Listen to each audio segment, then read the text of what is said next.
And President Deere. Here. President Deere, we have a quorum. Very good. Thank you.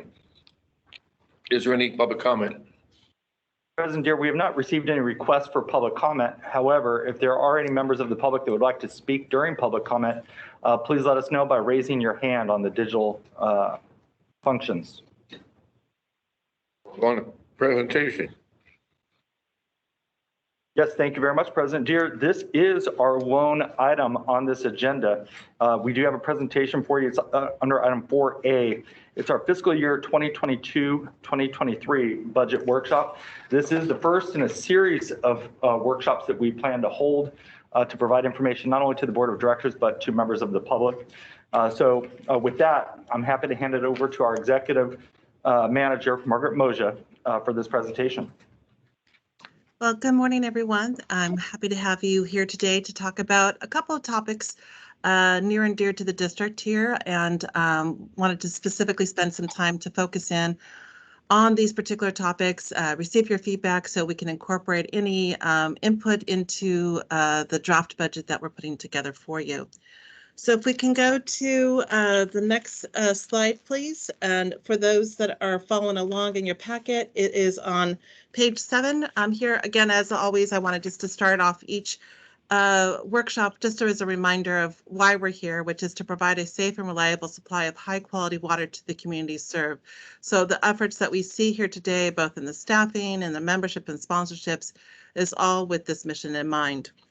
Let's now move on to page 8 of your presentation. Today's agenda, as I mentioned, is to focus in on a few areas. First of all is our district memberships. We want to review what the organizational purpose is, our participation, and the value of that membership. We will then follow that up with our district sponsorships for, again, to discuss the participation and the value of those sponsorships. Next, we will discuss the district staff and labor assumptions, and then follow that with the benefits, also providing to you an update of where we stand with our current funding status as it relates to two of those employee liabilities, one being our pension and the other our other post-employment retirement benefits. And with that, I'm happy to go on to our first section, which is the district membership. So as again, what we're trying to do here is just to provide you an information about the district memberships, receive your feedback about, are these the memberships that we would like to continue on at the levels that they are reflected here? Are there others to consider, or what input you would like to have so we can incorporate that into the overall overhead budget. So let's please turn to page 10 of the packet. And again, we wanted just to remind you that the memberships that we have here serve a variety of purposes. First is that these are provide us platforms in a variety of areas, from technical advocacy, there may be environmental in focus, or conservation, or education in focus. So those are the reasons why we may participate in these memberships. And it's through those memberships that we get to stay abreast of, technology, trends, and other innovations as it relates to what's going on in our industry. Lastly, it also provides us an opportunity sometimes to be speakers at these industry events, or allow us to hear from other speakers that allow us to, contribute to our West Basin mission. So if we can turn to the next page, on page 11, I wanted just to kind of give you a sense of a trend, if you will, of where we've had our membership benefits, memberships budget in the past.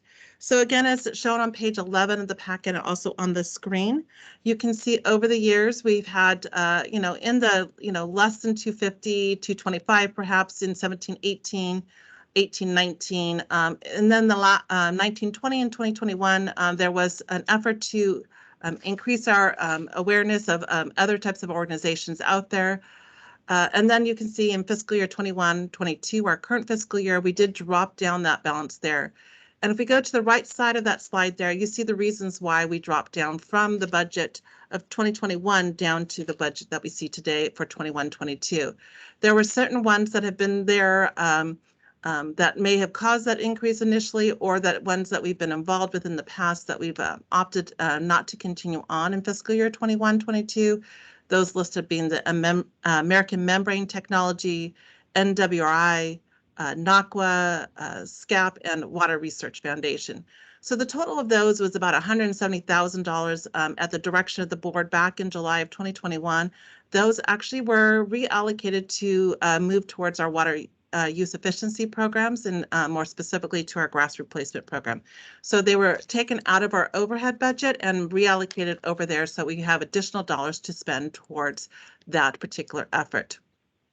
So in putting together the fiscal year budget that you see here today, we have, I've broken them down into three categories. One is the various organizations that you see there. So that's the lion's share, if you will, of our memberships. And we'll go into those in the next few pages that you see. Then we have a variety of chambers that we have participated that are within our service area or near to our service area. You can see that is just about $11,000. And then what we have done over the last few years is you can see that we've added a buffer amount there because from time to time there are requests for us to receive, or to participate, if you will, in a membership. And so this allows us to, consider that because we have a undedicated amount or unidentified amount to be used for that particular purpose. So it's a buffer amount of $15,000. Again, we've used it once before in this time frame when we joined, if you will, one of the memberships that is now in its third year of its 3-year term, and we'll go through that. So just to stop here for a moment, again, we see a budget here of about $187,000.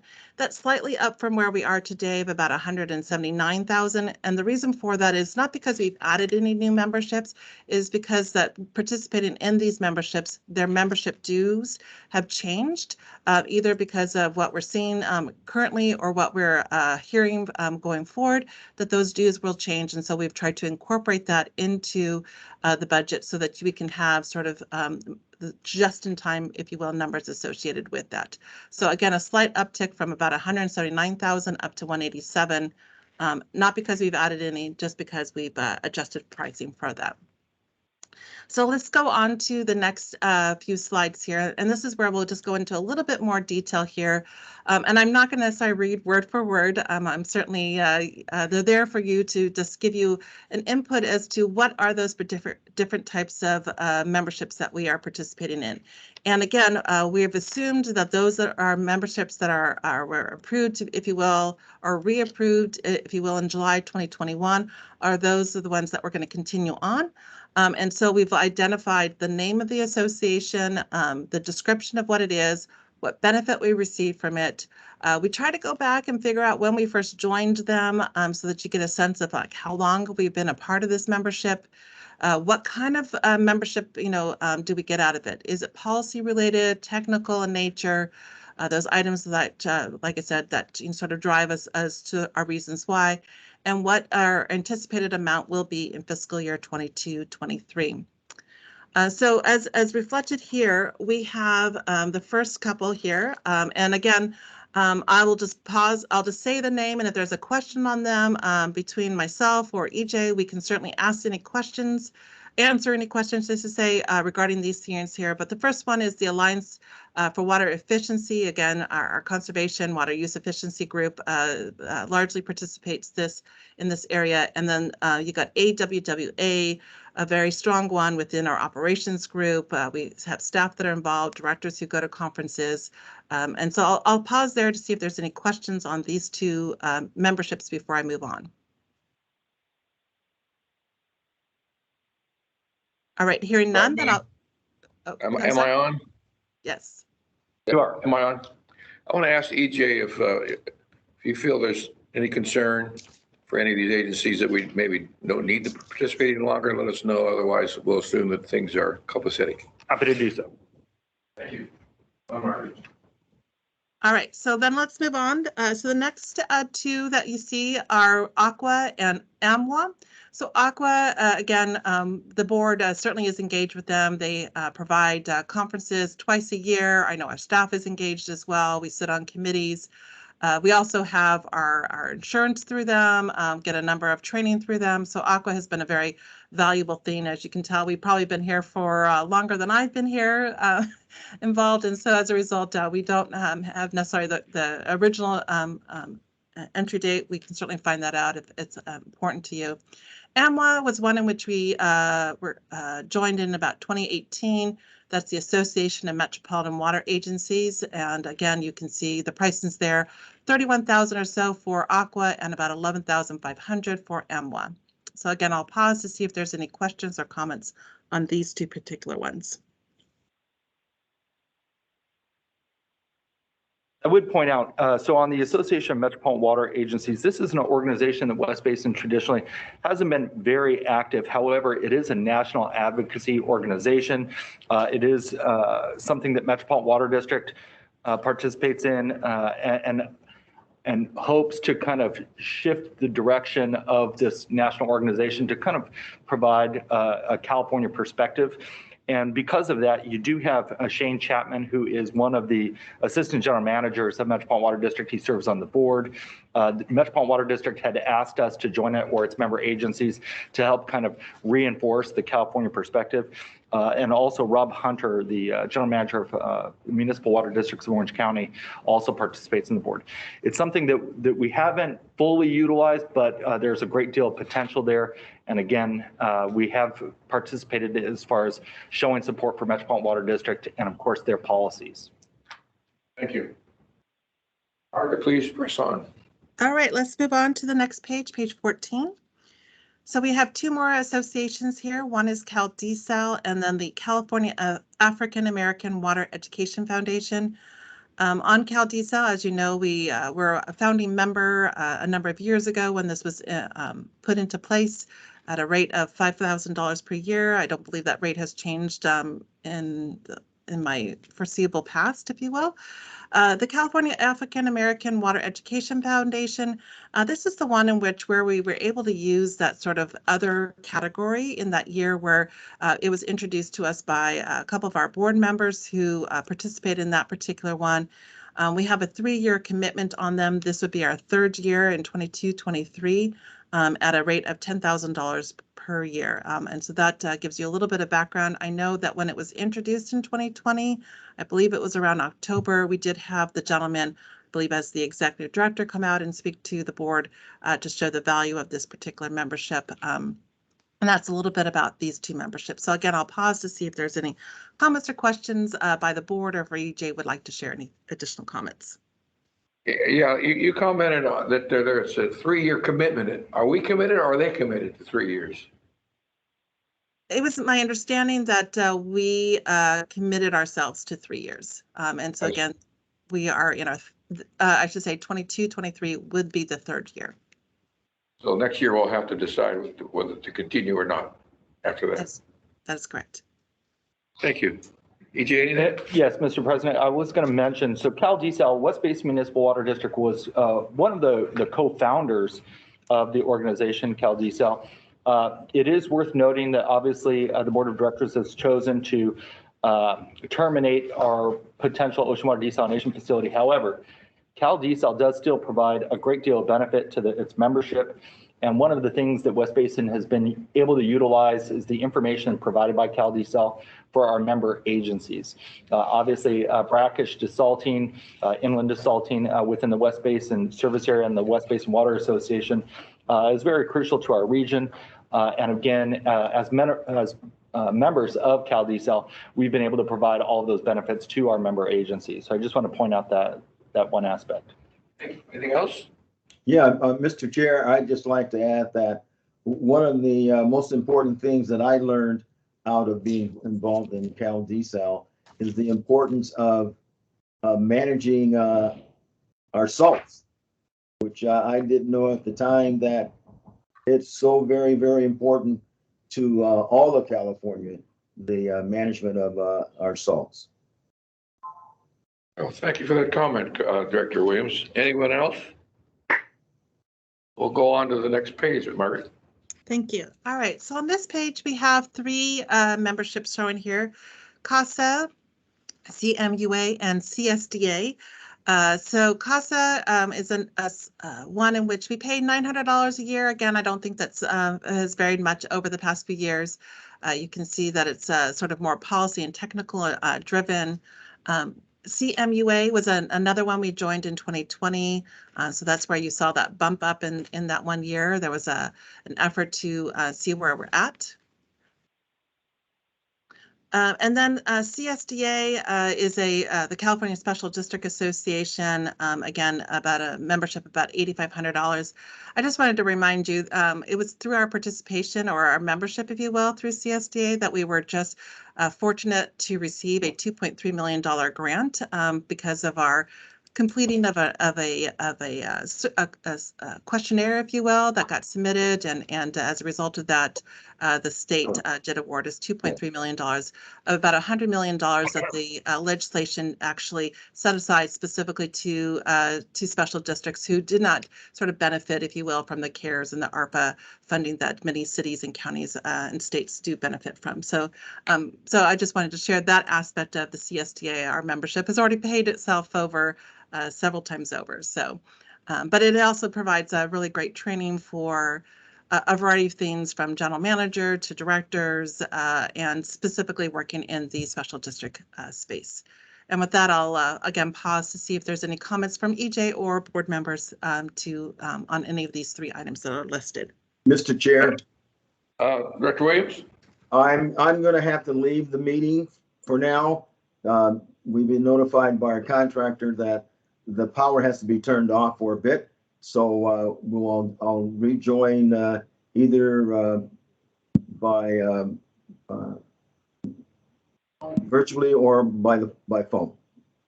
Okay, we hope to see you or hear from you. All right, thank you. Sorry about that. You're welcome. I'll say to my colleagues on the board, the Special District Association Conference is very educational for board members.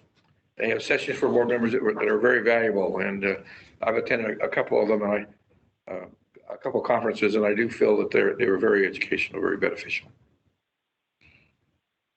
EJ, anything else on these? I have no comment. No others will go on. Go ahead, Margaret. I was just going to say I'm happy to move on to the next page. Go ahead. So now we have additional 3 memberships here. The California Water Efficiency Partnership. It's a conservation-driven one. Again, I believe that our staff finds tremendous value from them. It's something that, again, you can see there. I believe this is one in which there was a price increase, if you will, from the current membership to what we expect it to be in fiscal year 22-23. Then you have the climate registry. We started to participate in 2008, providing important data for them to understand sort of the impact of climate, if you will, as it relates to certain aspects. And then finally, the last one there on that page is the Los Angeles Council of Professional Black Engineers. Again, as stated there, it provides educational and employment opportunities for professional Black engineers. And I know that something that Director Williams has participated in as well. The amounts that you see there for that one is $2,000, and I should go back to the climate registry is $3,000.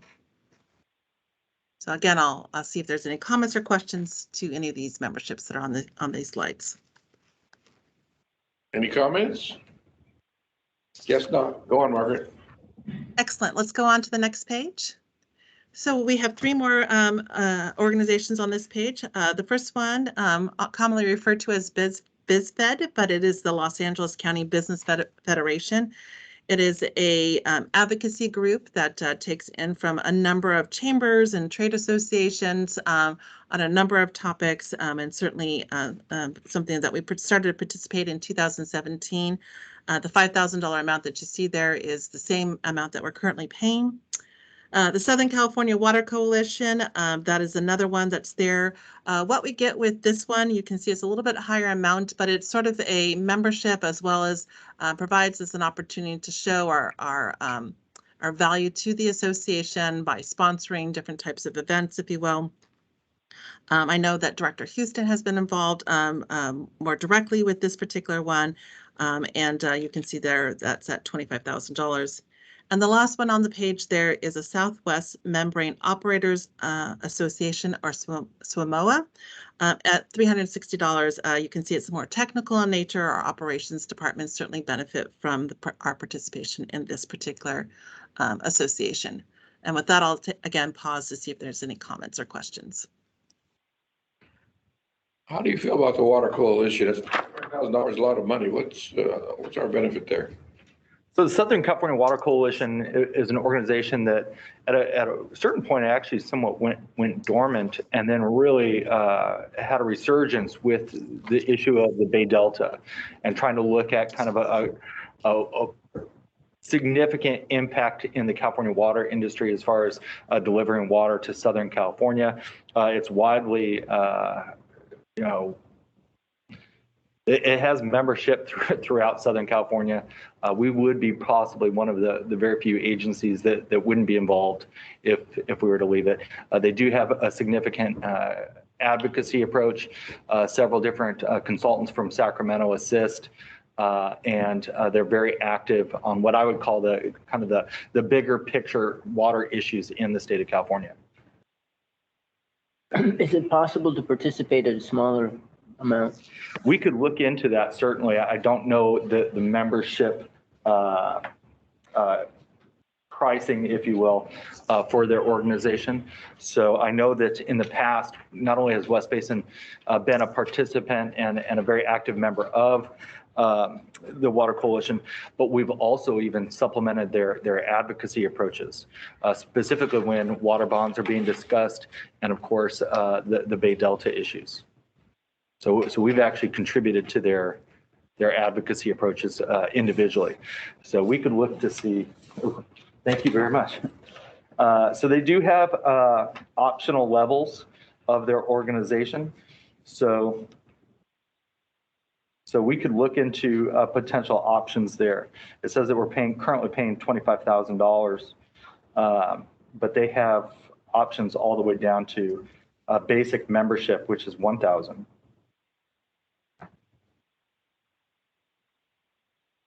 Okay.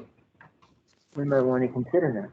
So we'll go ahead and look into that and find out the exact value of each of their different types of membership, and we'll bring that back, looking at a cheaper option. Thank you. All right, so then let's move on to the final page of our associations, which is page 18 in your packet. And we've got our last four showing up here, which is the Urban Water Institute at $1,250, the Water Education Foundation at $4,700, Water Reuse Association, and then the West Basin Water Association, Water Reuse at $13,000, and West Basin Water Association at $500. Again, you can see here that many of them do sort of outreach. Water reuse is a variety of things. I know our board has participated in conferences associated with them. They focus in on specifically legislation and other technical matters as well. And these numbers are fairly similar to our current amounts as well.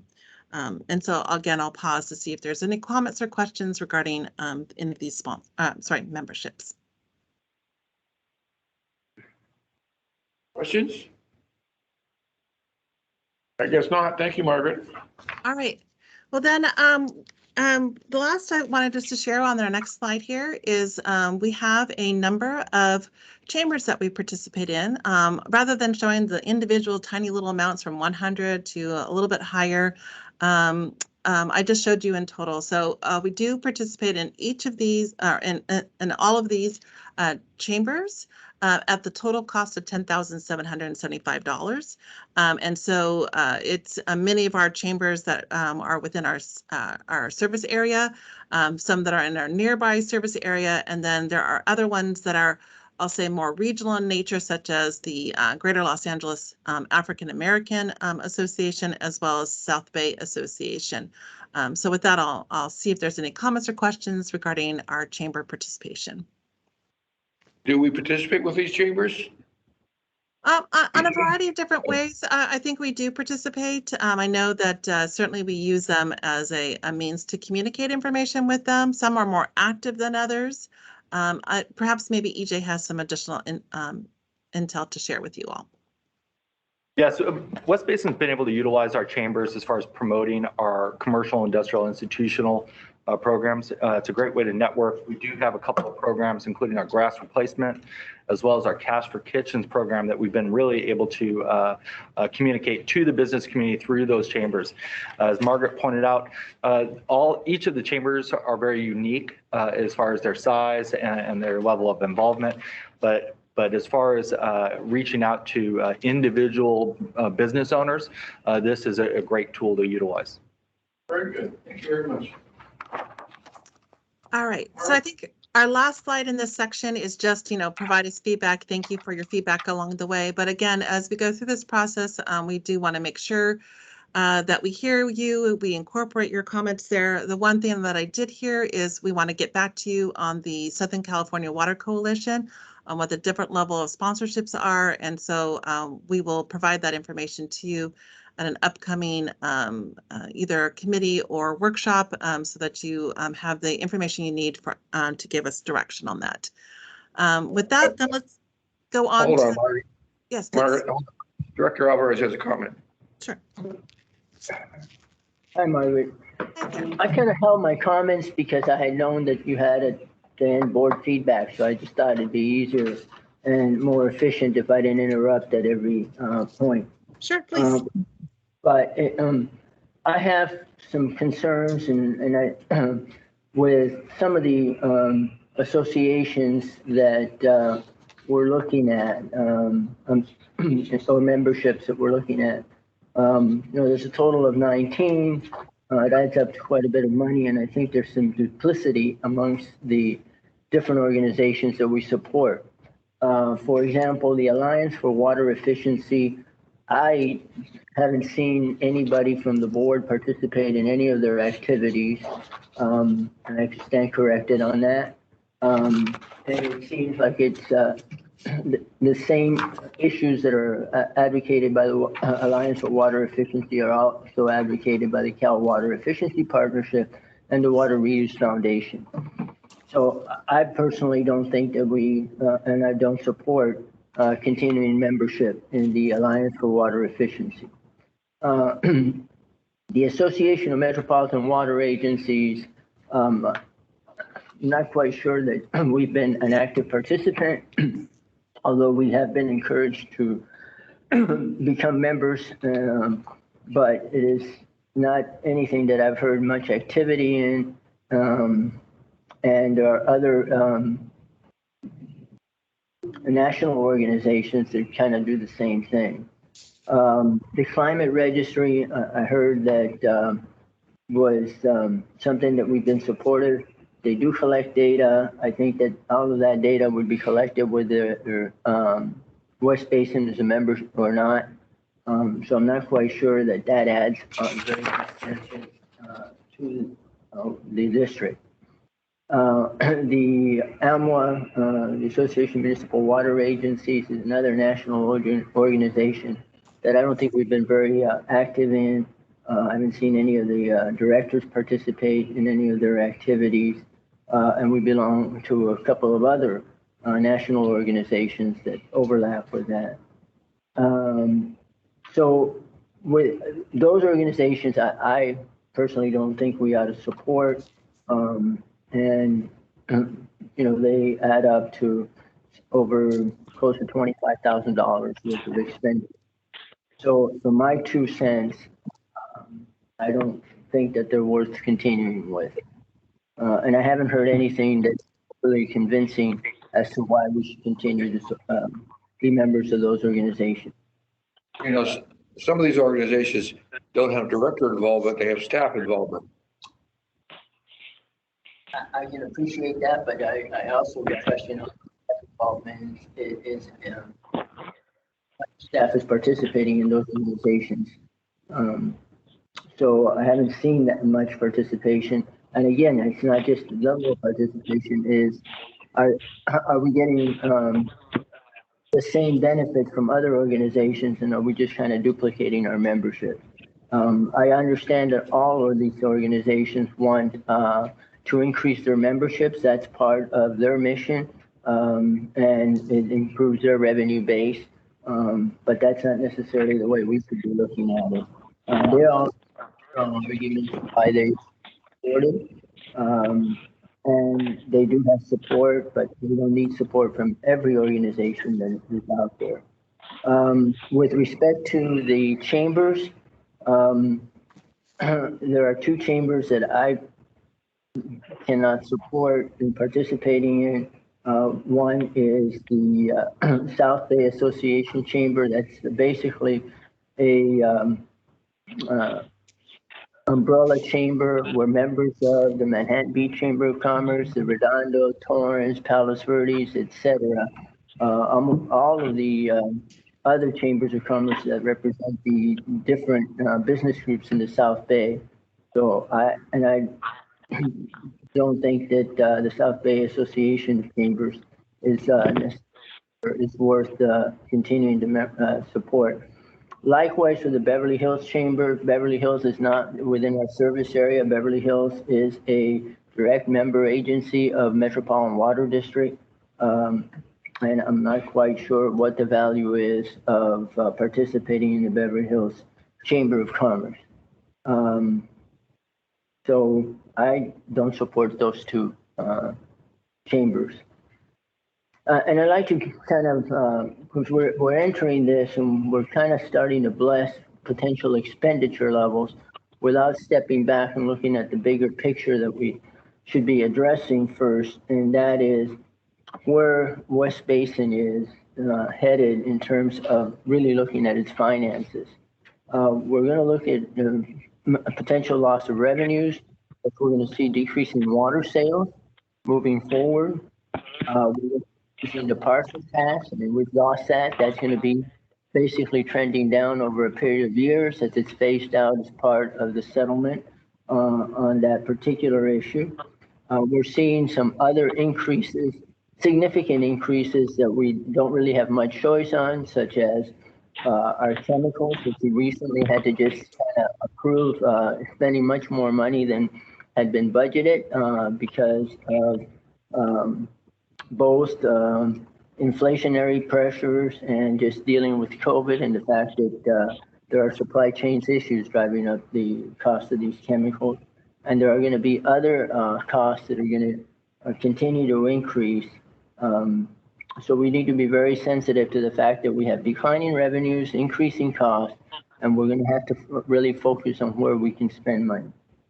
So I think we need to be very careful as we proceed in trying to anticipate and saying, well, yeah, these are all good ideas without having that bigger picture that financially we're going to be very challenged, not just this year, but over the next several years. Thank you. Director. EJ? Yes, President Deere, I can bring back individual information about the organizations that Director Alvarez pointed out. The first one, of course, the Alliance of Water Efficiency, that is a $1,600 membership. It's important to note that Metropolitan Water District actually pays the bulk of our membership. So I think it's roughly $12,000, and Metropolitan Water District puts up approximately $10,000, I believe.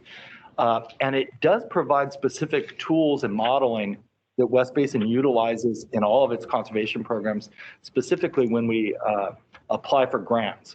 So when we look at the square footage of turf removal, they provide a lot of the tools that we utilize to calculate the amount of water that will be conserved. So that's, you know, as far as AWA goes.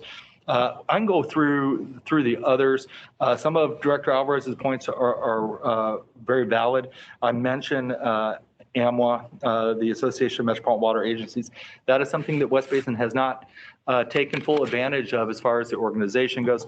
We did join in 2018, and again, we did join at the urging of other agencies in Southern California asking us to kind of help, you know, have a stronger voice within this national organization. So some of them have varying degrees of effectiveness and value to West Basin.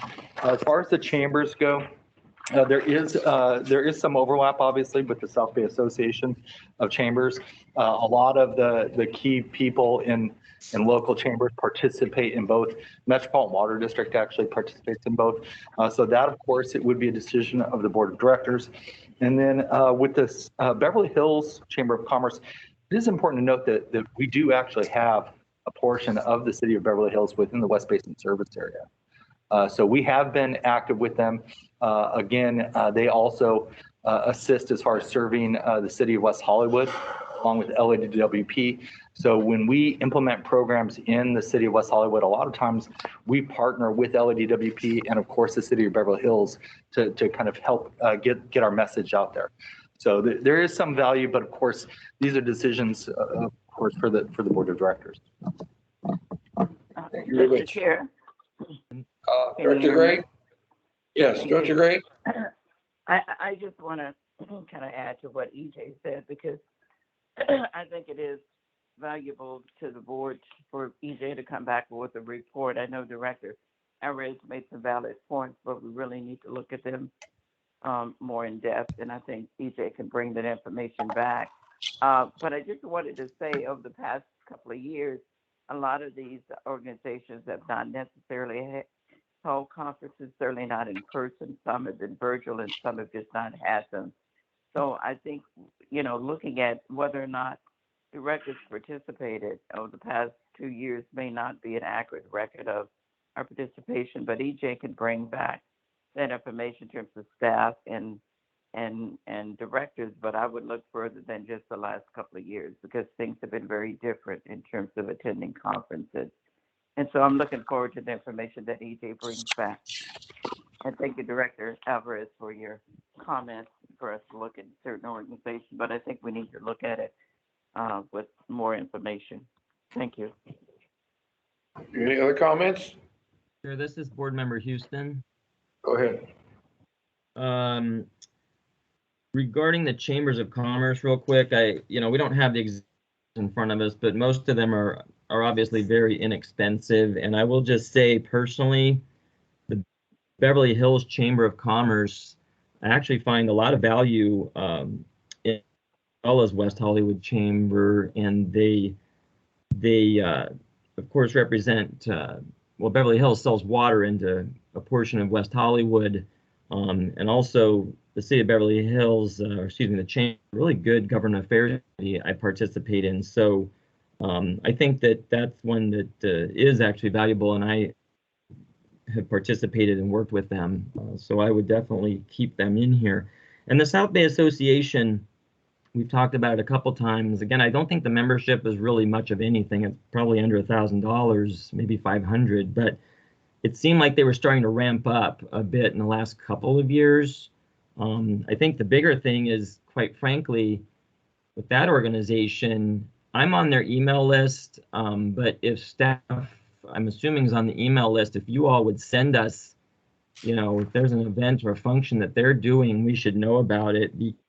They are that sort of overarching chamber. And I know at least once a year they have a summit or some sort of event. Used to be down in Torrance. So my opinion is I think they've kind of been ramping up, and I actually think we should utilize them better, because sometimes going to every little chamber event you just can't do. Now, really fast, I'd agree a lot with what Director Alvarez said when it came to a number of those organizations. I know a lot about the ones that he talked about. The only one I'd be interested in is the climate registry. It is a very small amount, but I don't know what we've been doing with them for quite some time. I know that in the past we've gotten some awards having worked with them, and I've been to that event twice. But I think if we were to stay a member of the climate registry, how would we utilize that membership better? Because we really haven't done much with them in the last couple of years that I'm aware of. And I would want our staff, as you look at these and come back to us, what does that $1,000 bring to West Basin, whether it's with our staff work and the board? But I know in the past, they have a really great reputation in the region. In the last 2 or so years, I don't know what we've been doing with them. So those would be my only requests. But as far as the chambers go, I'm okay with the list as it is. And if I could just confirm or clarify for you, so the South Bay Association, the amount is $1,500 per year, just so that you're aware of what that price is. And the other one that was mentioned was the Beverly Hills at $925. So those are the amounts on those two particular chambers. Great, thank you. Okay, Mr. Chair, Director Williams here. Oh, good. Hey, I just wanted to let you know that I'm back in the meeting, but by phone. Well, I'm glad your phone works. Okay, yeah. And concerning the chamber memberships, I think we need to keep them because we need to have as many organizations and other folks say West Basin than us, because a lot of folks really don't know about us. We are a special agent, a special district, a special district, and we're very special. And we need to have as many people, our constituents, member agencies say our name, West Basin, because we need to get our name out there. Thank you. Thank you, Director Williams. Any other comments? All right, let's press on. All right, so let's move on to page 21. And again, the purpose of this is just to really talk about our district sponsorships. There's been some dialogue over the past year about how we are handling our district sponsorship. So I really have just provided you the overall budget, showed you sort of where it is. I just want to talk to you with you on the strategy associated with it. So if we can turn to the next page, which is page 22 of your packet, you can see sort of the historic trend of where we have been budgeting on these dollars there. We have seen an increase in those numbers in the last few years.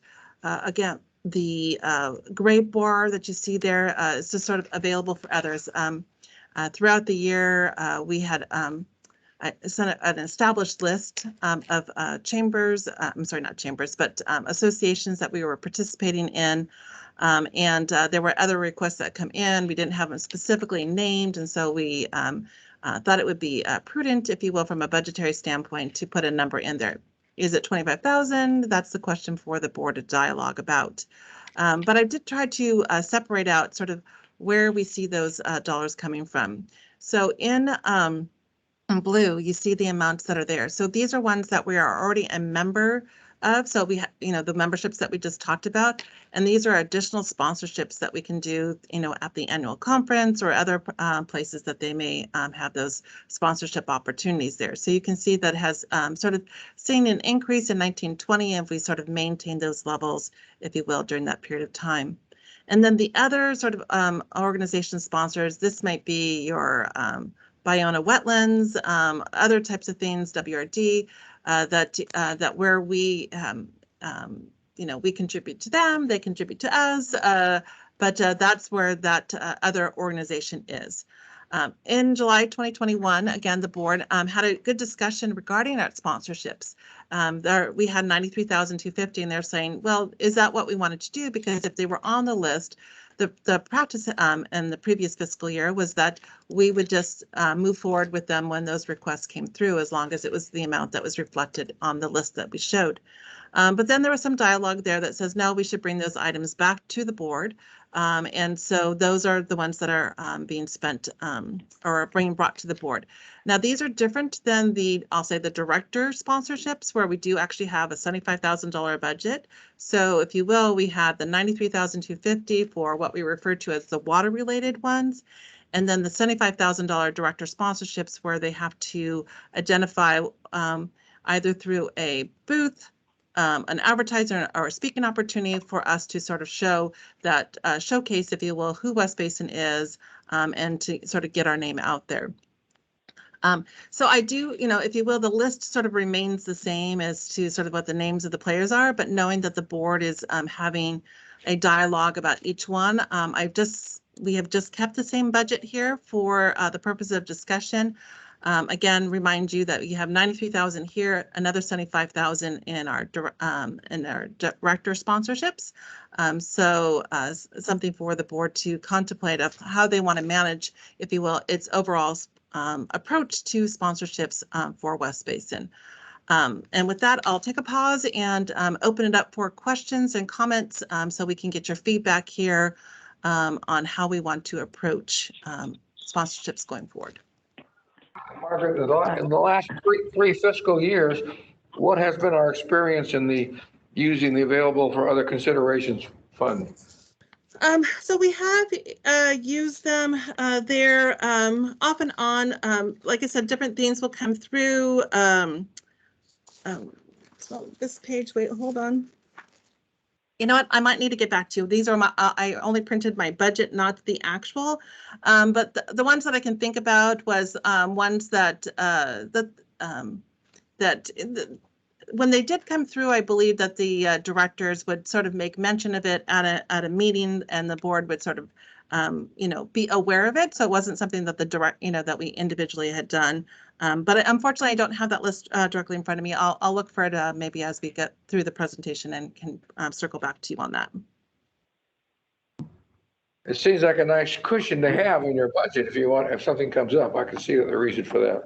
Right. I mean, and like I said, I think, in the past we've used it for, let's say, Coro, and then Coro then became a permanent one, that kind of thing. Or, so it became sort of a place where it started, and then it became, hey, we're going to do this every year. We're going to, join the South Bay Council of Governments.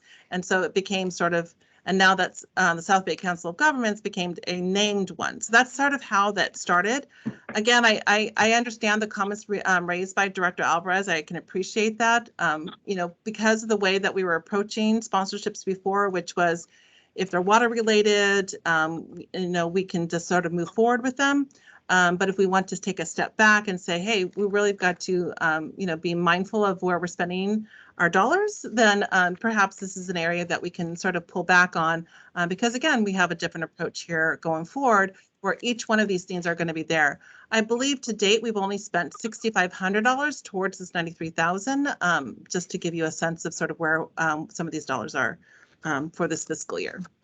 Mr. President, this is Director Gray. I have to leave the call. Oh, okay. Well, sorry to hear that, Director Gray. Thank you very much. Thank you. Bye-bye. Thank you. Other comments? This is Board Member Houston, real quick. I think what would be helpful, Margaret, if you could maybe send the list or the spreadsheet of the actuals, the budget and actuals for these, because I'm just curious for myself is obviously between 2018-19, but then 19-20 we ramped up a bunch of memberships apparently, and we've kind of held the last 3 years, it looks like. So I think it'd be good for us to understand how we up those memberships.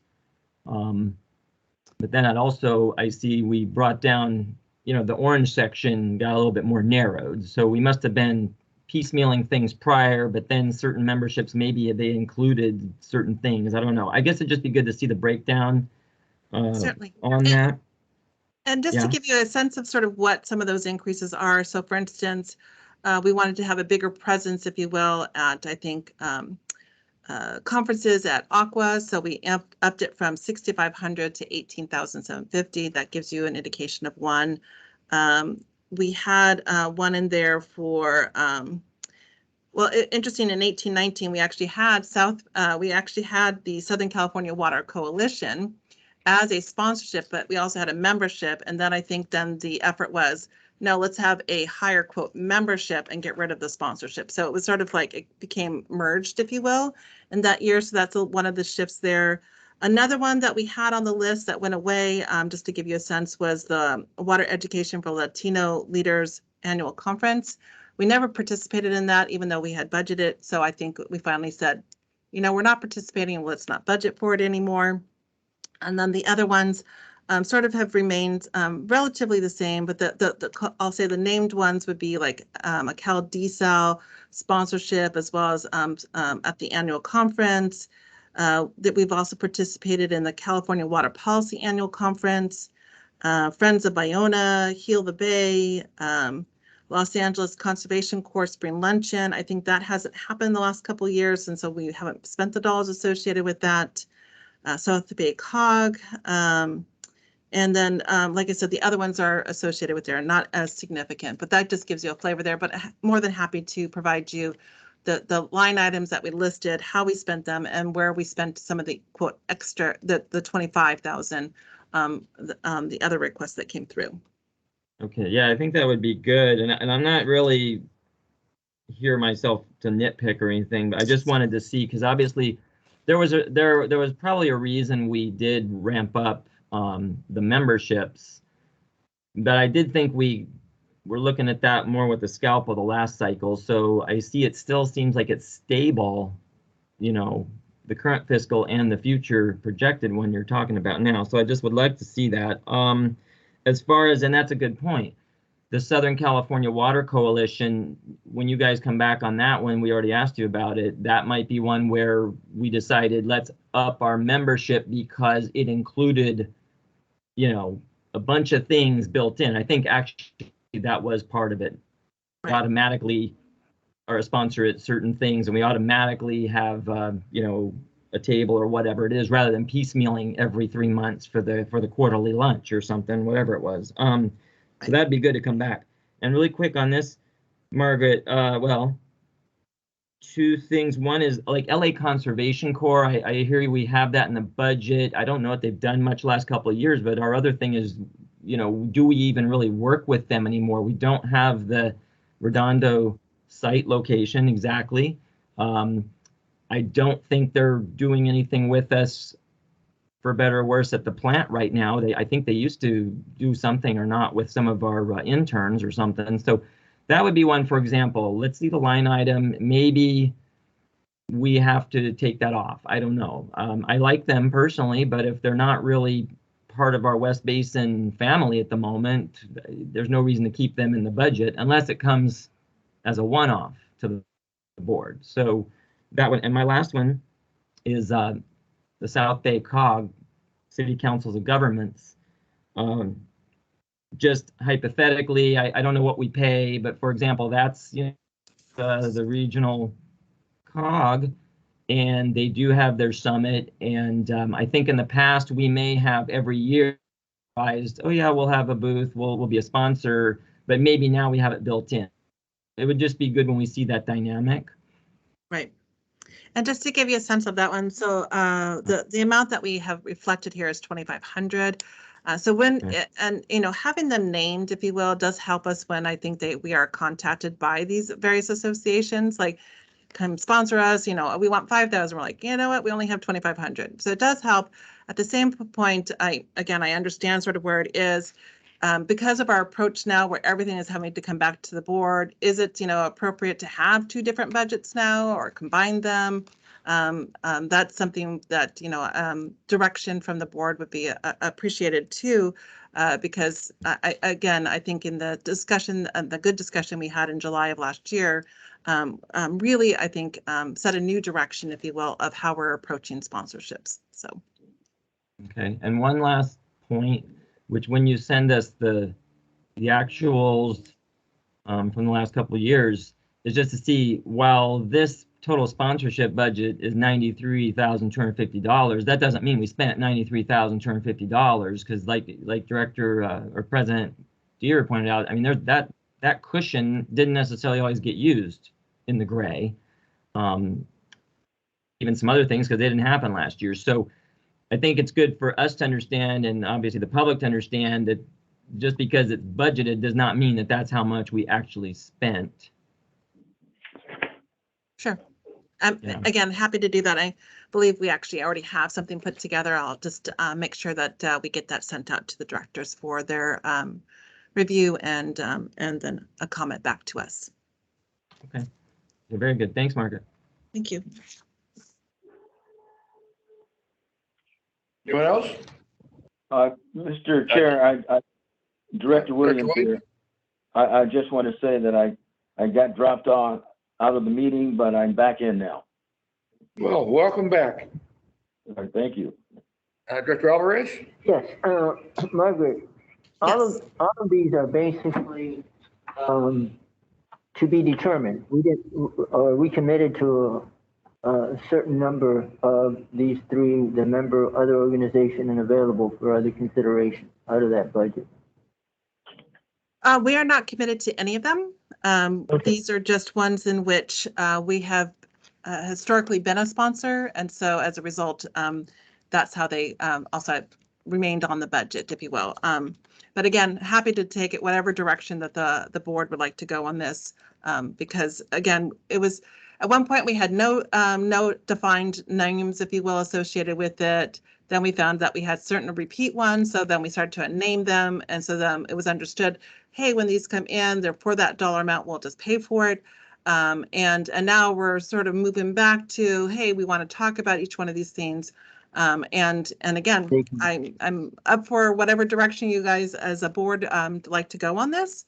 Again, we just know that these are important decisions. They're little decisions, but as you mentioned, all those dollars count. And so we wanted just to bring this to you early because the way that we handle them, we want to make sure that we have the resources available to them or whatever the case is. And so we just wanted to understand the board's approach on sponsorships. Okay. The $93,000, and it's a fairly A little louder, Dizzy.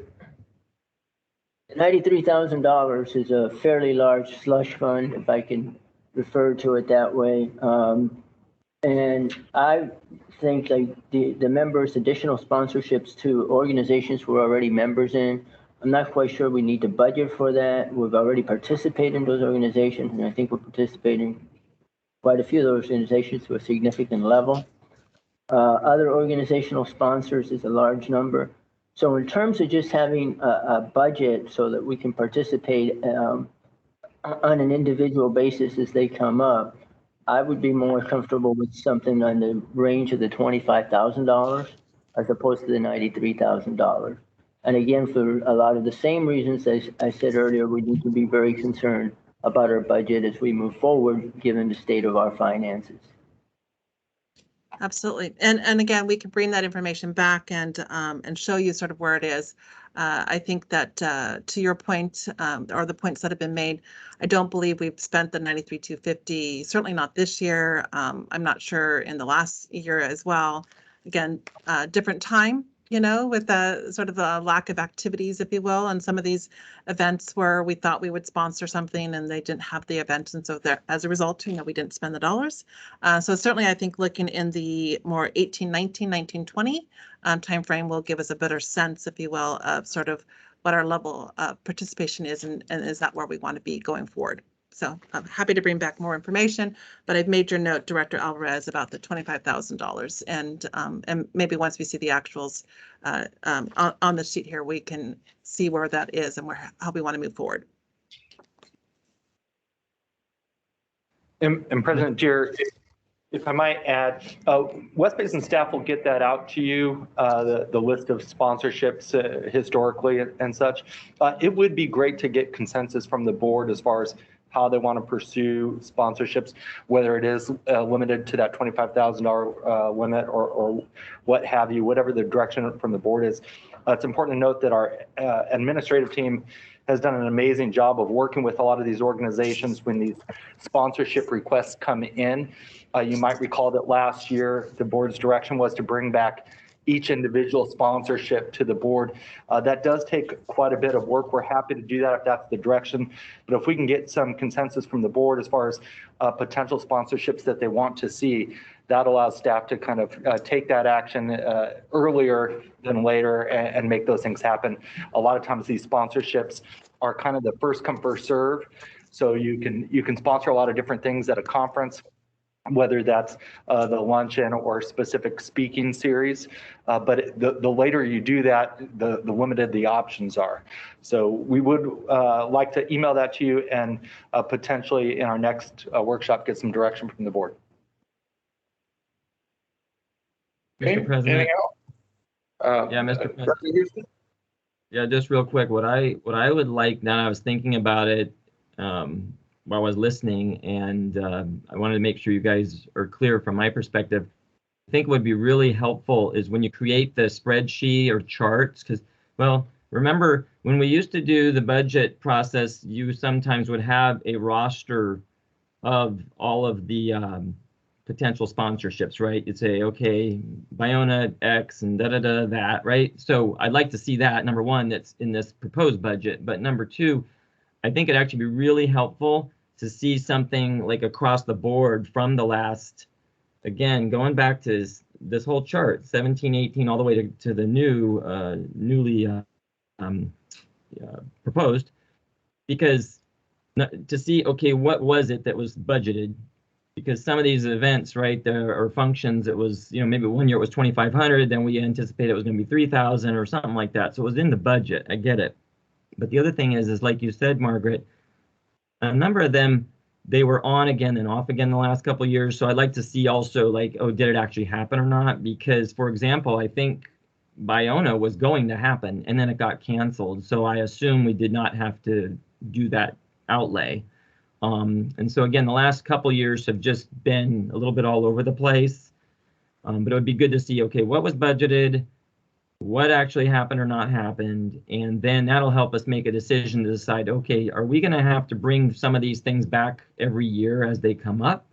Or do we, yes, put some in and say, okay, well, here's an allotment for X activity, and then we don't have to. And then I think it'll be a good discussion.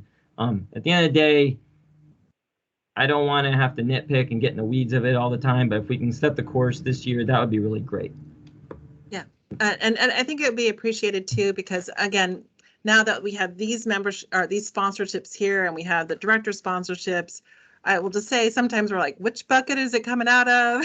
so I think, that clarity is appreciated, so that we make sure that we're accounting for it in the right place. So much appreciated on that. Oh.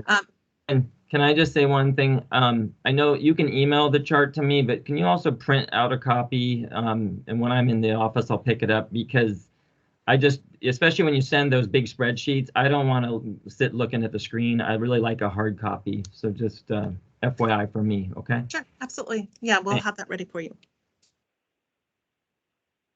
All right. Well, thank you for your input here. Again, I think this is a good dialogue to understand sort of the board's input as it relates to sponsorships. Again, not a significant number into the overall scheme of things, but it is an important place to understand where we make our mark, if you will, with our member associations or other associations. So with that, I'm happy to move on to the next section, which is on the district staffing. So if we can go forward. And if we can go to the next slide, please. So I wanted just to share with you sort of our department count, and we do have an org chart that's coming up in just a moment, but just from a numbers perspective, where we are today budgeted. So today budgeted, you can see that first column there is that we're budgeted at 50 positions. But if you look at the org chart, our current org chart, you'll actually see 56 boxes on the org chart. And that is because there are 6 positions that we went to the board last year and said, we are not going to budget for these 6 positions. We're going to keep them on there. But in evaluating sort of what the resources are needed for this upcoming year, we did take a look at the different open positions and try to evaluate sort of where we're at with them. So I just wanted to share that there are 2 that we will be saying we would like to budget for fiscal year 22-23. So if you will, sort of putting funding back into the budget for them, and I would say for the foreseeable future.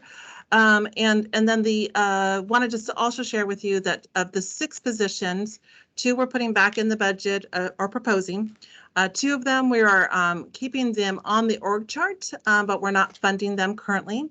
And then finally, there are 2 positions that we have actually removed from the org chart so that you would only see now 54 boxes that are on there. So the 2 positions that you see there, one is in the executive level, that's the executive manager of external affairs.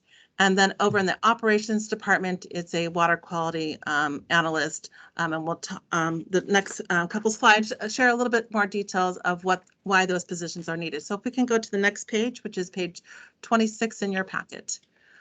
So again, this is one of those ones that's not currently budgeted. We are recommending that the board consider this position. It's the executive manager of external affairs.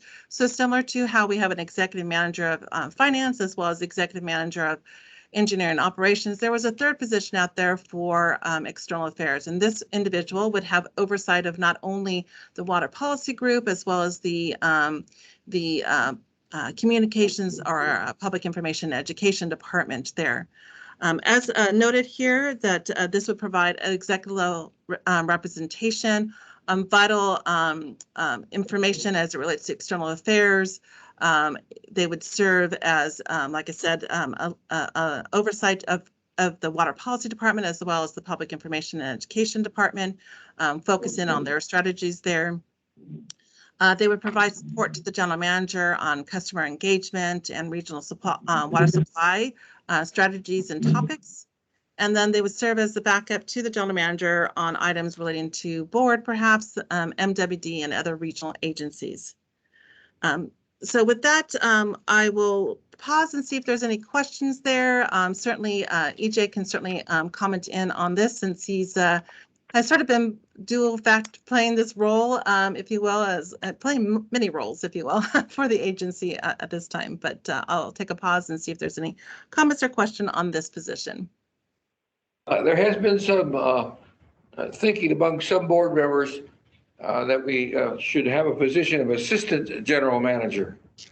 It hasn't come out publicly yet that we are discussing it, but something I think some of us are thinking about. And I wonder if you have any comments on that, EJ. President Deere, when you look at the organization chart, the executive manager of external affairs, depending on how you incorporate that into the chart, in that role, it's my opinion that an assistant general manager is needed. So an executive level or to some degree, you would need, or this organization would need somebody to serve in that second role. Where would you put it on this chart? You would need to analyze the current organization chart to kind of see how you do that. But obviously it would be beneath the general manager and with specific oversight over some of the departments. Is that Director Williams commenting? Yes. Well, this person would report to the general manager, right? Assistant general manager? Right, I have some construction noise here, and I'm not hearing everything. So please call me a little later. Okay. Hello? Can you hear us? I can. No, call me back. I mean, call on me later. Okay. Other comments at this time? Desi, did you have a comment? I think that we need to hold off on any positions right now. We have had this about the assistant general manager, but I think they can be filled within repositioning of existing positions within the organization without necessarily adding any positions at this time. So basically, I'm not supporting the addition of either of these two positions, but I am supportive of the idea of reconfiguring and revisiting the organizational chart and the assignment or the appointment or the creation, however you want to think about it, of an assistant general manager position. Okay, well, you're not specifically supporting these two positions. Is that what you meant by that? I'm not supporting the addition of additional staff going from 50 FTEs to 52. I see. I am supportive of revisiting the whole organizational chart and creating an assistant general manager. That makes sense. Yeah, this is board member. Can you hear me? Yeah. No, I agree there that I won't support putting a person in this position. I'm really still not clear on the need for that. Also, I think we're putting the cart before the horse because obviously we're in the midst of the, new general manager hiring. So I think that we need to look at how we would completely potentially restructure our org chart. So I won't support this slot at this moment. And then I'm also curious in here because you say on this chart for the position count, you got 2 positions that remain unbudgeted. You got a manager of contracts, and then you've got a PI specialist too. Is that in the pie team or what? Yes, that- that would be in the pie team. So so when my manager of contracts retired, rather than Right. filling that position, I have assumed the role of not only the executive, but also over contracts and finance, but specifically to be the manager to the contracts department. Okay, so that was Dave. That was Dave, correct. And the position of the public information specialist at this time, depending upon sort of where I think the thought is where we were heading as an organization, would we still need this position or not? So we like to continue to keep it on the org chart, but put it in with a 0 budget. So it allows us the flexibility in the future to just budget for it rather than to sort of add a new position to the organization chart. Okay, so can you guys go back to that, I call it the green chart, page 25, I think, in the board packet. So we're all looking at this real quick. There you go. So I just want to make sure, just so I understand this, when you have under contracts, it says current is 2 positions. So, Now, right, so those are yeah. 2 budgeted positions, not Okay. the org chart. Correct. Okay, so the unbudgeted manager of contracts is not included there, correct? That is correct. So if that would be 3 people in that department. Correct.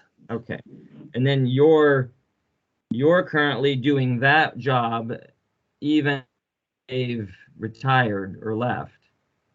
Correct. Okay, got it. And then the PI specialist number 2 is not in this group of 6 on this chart. That is correct. Okay, so had that been funded, that would be 7 people in that department. That is Okay, correct. so then the other thing is that 2 positions have been removed, the operations analyst 1 and an engineer 1. So what is that about? So certainly, in working with the executive over that department, based off of where they are today, with the staffing they have and the needs that are there, they didn't feel the need to put in to continue reflecting, if you will, that engineer 1 position. I think we're finally staffed up in the engineering department and now know sort of what our needs are. Likewise, in the operations department, that this would be someone who supports sort of the operational side, not necessarily within the operations. There's also that water quality specialist number. So in that operations number where you see 9, we want to add 1 and 10.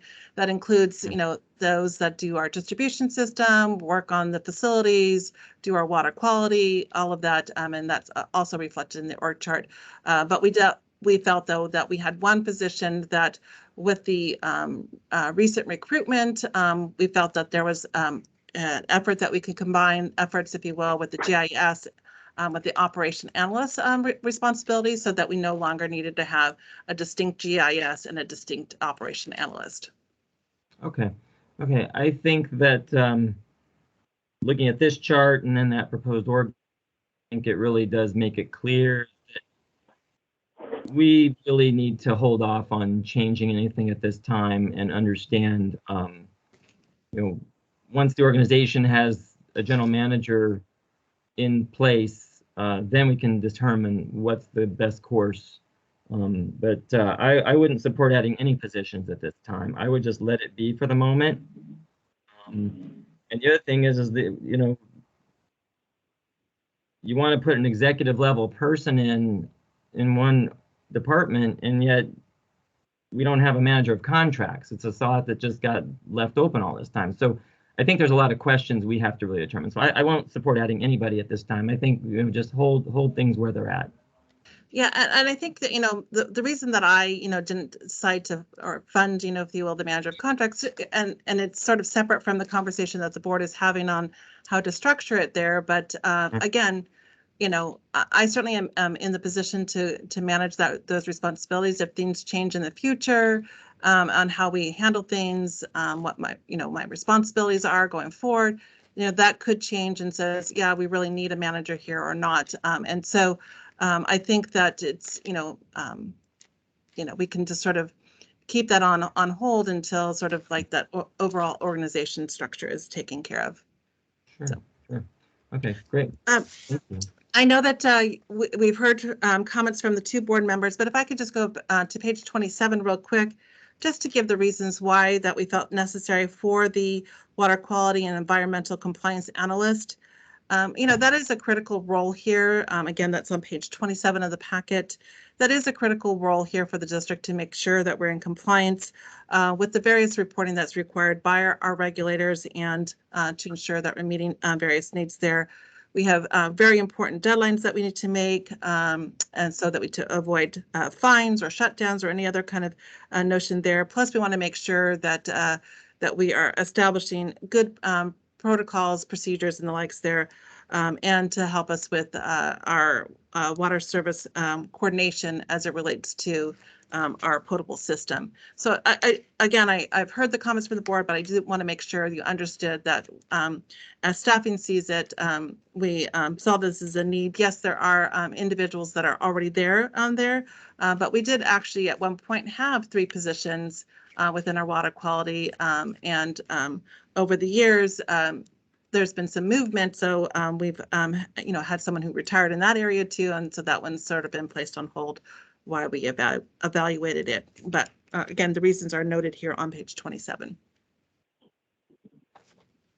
On page 25, you list 6 interns. Do we have that many interns?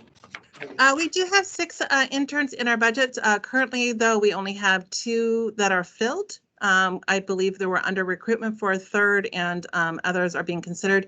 While we were sort of, I'll say, at the immediate onset of the pandemic, we did actually indicated that we would not have our interns around since we wanted to them be on premise, and since most staff wasn't working there at the very beginning, we chose not to do it. But now that since we are now returning to the office, one of the requirements is that if an intern is here, a staff person needs to be here as well to have that appropriate oversight. So we're starting to see that there, but we've been at 6 interns for the last few years, at least from a budgeting standpoint.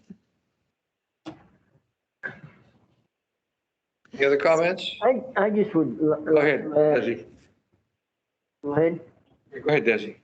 I would just like to add that, if we're looking at the overall organizational chart, et cetera, I'm not even comfortable with the 50 FTEs. I think we need to think about consolidating some of these positions, taking advantages of any possible people leaving and reducing the overall number of FTE. So that's what I think that we need to pay special focus on, is reducing the overall number of FTEs. Okay, with that, let's move on. Yeah, with that, I just, again, 28, I know we've already sort of maybe had a heads up look on it, but as if we could go to that page there, which shows the organization chart. Again, we tried to outline sort of where those, what the current structure is, identifying those that are in purple as those that have been on the org chart. We're requesting funding for them. We've heard the board's input on that. And there are 2 positions that are on the org chart that we're not requesting any funding at this time. And so that is the current structure as you see it there. So moving on, just to show you on page 29 what the impact is to our labor budget associated with it. So trying to reconcile from where we were from last year's budget and moving forward there, those 2 proposed positions, you can see there as a total of $304,000. And then the other sort of increase to our labor budget is our merit pool. So our merit pool has historically been based off of what has been the CPI index. So we look on a calendar year basis based off of the, you can see there clerical Los Angeles. So it was a 4.3% increase that you saw there. And so that's what we reflected in there for the merit pool. Again, the staff is evaluated on based off of merit, not necessarily sort of a CPI increase, but like I said, that is the basis for it. I've also shared with you over the last few years what has been the merit pool. You can see it was 1.5 in fiscal year 21-22, fiscal year 2021, it was 2%. In 1920, it was 4.4%. I believe that was slightly higher than the CPI in that year. I think CPI was 4%. There was a little bit of buffer in there for an amount above sort of CPI. And then in 18-19, it was 3%. So again, that is the basis of us determining sort of where it was. Also understanding that where we are with, certain hires, are they eligible or not? Again, they have a 1-year probation when they come in. So you see a total labor budget of $5.8 million. Again, taking in our current budget, increase for the positions as well as merit pool. I have a question, Margaret. When you say labor budget, is that salary only or salary plus benefit? This is salary only, and we'll get into benefits in one moment. Okay. I just want to note that if you add the 2 positions, that's a 6% increase on the existing salary without looking at benefits. Right. All right, then let's move on to page 30 here. So now we're going to get into a little bit about the budgets. Just to remind everyone, I think in general, we have sort of know the benefits that are here. This is the benefit package that we share with our employees that's there. Either you're under Retirement Classic or Retirement Tier 2 or referred to as PEPRA, depending upon sort of your entry into the pension system with CalPERS, sort of dictates, if you will, which one you would fall under. There's health insurance, disability insurance, life insurance, then you've got your vacation, sick, and holiday pay. We do have a tuition reimbursement that was a discussion this past year by the board where we've now reflected as $9,000 per year. Before it was 90% of whatever the total was. So there's some, I'll say, constraint on that number. There's also a fully paid employee assistance program. So those are all district paid benefits there. There are also some additional benefits that are employee paid, and those are noted at the bottom. One being deferred compensation that employees can contribute should they choose to. There's also a loan option associated with that. There's a supplemental insurance plan and then state disability insurance. So again, those are our benefits there. And if we go to the next page, you'll see sort of the breakdown of those costs that you see there. So then the total amount there, to your point, Director Alvarez, up in the upper right-hand corner, you can see that for fiscal year 22-23, those benefits add up to about $4.6 million. Now, some of these are salary driven. So if we don't have, if you will, the positions, then those positions, then those dollars will go away. 1, because of salary, but 2, because, we don't have a body to pay medical insurance to, for instance. You can see that the largest portions there are, first of all, our PERS plan of about 20%, our medical premium about 20%. I'll skip the next one for just a moment, our OPEB, which is our post-retirement benefits, at about just shy of 10%. And then the next 3 items are vacation, holiday, and sick. Those are based off of our administrative code, how those are given to employees based off of a certain amount per year, or if it's based off of years of service. You can see the amounts noted there. And then the remaining items are smaller in number, but they're reflected there for you to give you a sense of the types of benefits that there and what the impact is overall to the district here. Some of them, of course, are required, like your Social Security and Medicare, and then there are and workers' comp, for instance, is one of those items that are there. But total amount of it is about $4.6 million for our district benefits. One real quick question, Margaret, on the $4.65 million there for employee benefit. Is that assuming 50 or 52 FTE? So this does assume 52, and again, we can, I will say, so basically, if you take those salaries that you saw on the previous page, so 304,000, we use a benefit factor in order to sort of, even though we know the sort of the specific dollar amounts, we then allocate it based off of a benefit percentage, which is 80%. So if you take that 304 and 80% of that, that will tell you sort of the overall impact to the district here. Right. Well, you say 80%, but just FYI, if I take the $4.6 million of employee benefits and divide it by the salary of 5.2 million, that's 89%. Yeah, it's based off of worked hours. So that's the why you might see a slightly different number there, because we know that if you know, if there's district holidays, you're getting paid a district holiday, you're not working those hours there. So, but the labor dollars that you see there are worked hours. So. Okay. So sum total for those two positions. The fact that I think we need to keep in mind, and this is for the board and everyone out there, that every time that we hire people, their pay or their salary is not the cost to the district. The cost to the district is almost twice their salary. Yeah, so for those two, So personnel costs, as in most organizations, is the largest component, operational component, and it's a very large component of our overall budget. And just on that point, I do want to clarify that. So for these two positions, when you add in the benefits, it is about $550,000 for those two positions being added. But to your point, the other point you just made there, district labor and benefits, typically that is true of a public agency, that is the largest number that you would see there. For the district, actually, labor and benefits represent less than 5% of our total budget, and that's because of our pass-through water purchases, and because of the way we have contract labor that supports us with our recycle operations and all that. But labor and benefits represent about 5%, more or less.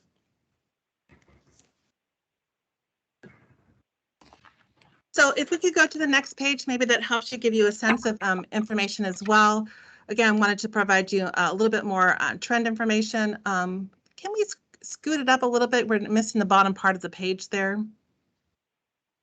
Thank you so much. So you can see over the years, we had district labor and benefits now combined together. So in fiscal year 18-19, from a budgeting standpoint, $10.2 million. It went up to 11, back down to 10, 9.5, and with the addition of these two positions that you see there, and slight adjustments on benefits, if you will, 10.5. So again, if we took out those two positions, we're going from about 9.5 million up to about $10 million. And then from an employee count perspective, the other things that you see there is that we had been at 59 positions budgeted, and then goes down from 59, 59, 56, 50, and now we're again proposed to be at 52 positions. And lastly, I just wanted to share that benefit percentage as well. We see that the overall benefits, you might see that them changing. The reality is that our benefit percentages is actually going down, and that is because of that shift of employees from classic to the PEPR plan that has really positively impacted our budget from the district's perspective. That you can see that lower percentage there. So it used to be at one point it was even 100%, but we've now you can see that going down over the number of years. So that provides you additional context, if you will, or trend information for the board to be mindful of. So finally, I just wanted to share a couple other things just for the board's reference points. And if we could go to the next slide there, which is page 33. So on page 33, I just wanted to share with you also the status of our pension plan. This here reflects both our classic employees and our tier 2 or PEPR employees. If you go to the far right column, based off of the actual reports that we received from CalPERS, you can see that our employer percentage is 16.17%. We are about 90% funded on our pension plan, with an unfunded liability of about $2.3 million. And on our PEPR plan, the employer portion is 7.76%. So that's where you see that difference now, why you see that decline in that in the benefit percentage. A funding ratio, again, of about 90%, and an unfunded liability of about $127,000. And so you can see there that over the years, the district has been very prudent as it relates to its pension plans. In fact, there was a period of time, I believe back in fiscal year 19, we were in a good financial position. We actually paid off our unfunded liability, and it allowed us to be in the position that we are today. So overall, I understand, just listening to a CalPERS session yesterday, that overall CalPERS can say that they're about 80% funded for its various pension plans for its participants, if you will, and you can see we're much higher than that there. And then the last thing I wanted just to share with you, I know it was shared last week at the Finance and Administration Committee meeting, but our OPEB plan, so if you can go to the next slide. So on this next slide here, again, the district is in a very well position here as it relates to its pension plan. We had a phenomenal year, both if you will, in the pension plan as well as in our OPEB plan. I know on the pension side, they observed a 21% increase, if you will, on their rate of return, if you will, for last fiscal year. There was a similar approach, if you will, on our OPEB. You can see that that really increased our actual value of assets, and it really has helped us to be in a position where going into fiscal year 23, you can see that we're 133% funded. Now, we're still required to pay on our OPEB benefits, if you will, that sort of normal cost that's there. And what they're doing is that they're taking that sort of overage, if you will, and they're amortizing a portion of that.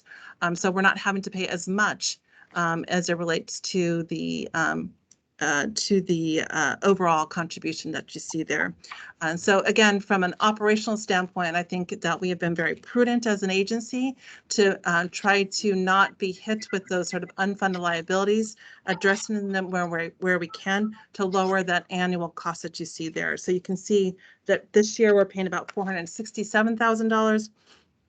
And we can see ourselves in the $385,000 range, if you will, for fiscal year 23, going to about $400,000 there in fiscal year 24. So I believe that takes me to the end of my presentation. I know you have another meeting here, but certainly want to make sure that I got through the slides and be available for you for any additional input or comments relating to the district's labor and benefits. Any comments?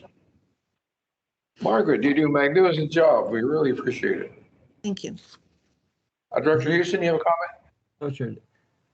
Well, I just want to make sure, because you got our feedback today, and I think the feedback, at least for me, was that org chart. I won't support adding the new position at this time. So I hope that that will not be going forward. That vacancy in the water analyst department, you know, I don't know 100% on that one yet, but are you taking the feedback in and that's going to be integrated into what comes back as we keep going through this process, Margaret? Absolutely. Again, I think that I understand the points made by Director Alvarez earlier. We're not knowing sort of the whole picture, if you will. I do think it's important to have your feedback on the individual things there so we can actually know what the board is comfortable with, and so that we can be in the best position going forward to recommend, you know, what that potential, if any, rate increase would be to the district. And so we can show it sort of with and without, and then collectively, you know, the board is making decisions. You know, I've heard from a couple, but I know this is a collective board decision that needs to be made, and so we can show you what that fiscal impact is with and without. Okay. Okay. I don't know if it totally answers my question, but I think that the board might look at in the future an AGM.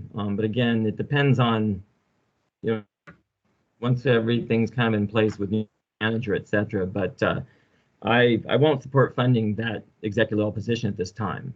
I think it's premature, and to try and figure out what we really need in those two departments. So I'm just going to put it out there. If that comes back, I won't support it. So I'd like not to see that included in the future. That's my perspective. Sure, But otherwise, I show that. right. Otherwise, I think you got a lot of good feedback, and I look forward to seeing those charts that I asked for the last 4 or 5 years of the organizations, so we can look at what really happened with all these memberships and sponsorships. So, Sure. Thank you. Then let me- Go ahead, Margaret. I was just going to say, let me just sort of give a teaser to our next workshop, so we can go forward a couple slides. One more. So the next scheduled budget workshop is scheduled for March 30th. This is where we'll review our capital projects. I know there's been information that's been shared at the E&O meeting. It will continue to be shared there, but this will be our specific focus on looking at our capital projects and our funding associated with that, specifically looking at purpose, priority, timing, expenditures, our funding approaches to that, and then what ultimately our proposed budget is. But I also want to just remind you that on the next slide there, that we do intend to, again, try to go into a level of detail here, again, to get your specific feedback as it relates to all of our program budgets. And so we're putting together the information for that currently. So at your respective committee meetings, you'll see an update as it relates to each of those program budgets. We will then bring it all together for you for an April workshop so that you'll see all those expenses there and the revenues so that we can do that. And hopefully along the way, like I said, we're receiving that feedback from you and reflecting those changes so that we can see sort of what the ultimate fiscal year 22-23 budget is. So again, the dates here, I believe these will still be the dates that are noted on this page here, unless something changes. But as of now, March 9th, 10th, 15th, and 16th, we'll go in a little bit more detail about the program budgets and provide you that input so we can receive your feedback and then bring it back to you at a workshop there that will distill that information down even further. With that takes me to the end of my presentation. Thank you so much for your time and your comments. I do appreciate it. I'll turn it back to you, EJ, for closing it out. Yeah, thank you very much, Margaret, for a great presentation.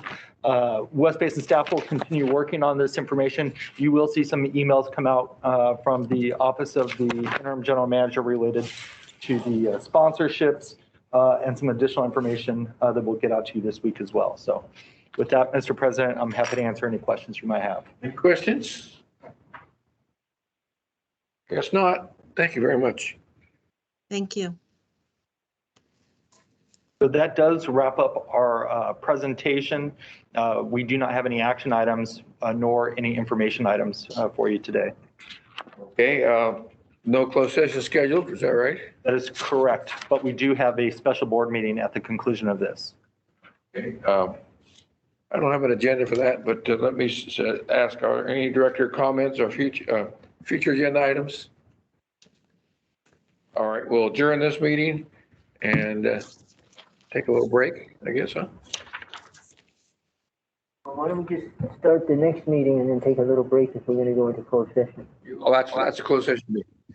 Okay, well, let me call the special board meeting to order at 11:41. Director EJ? Yes, Mr. President, we do need to close out of this meeting and enter into the special board meeting, which is a different link. So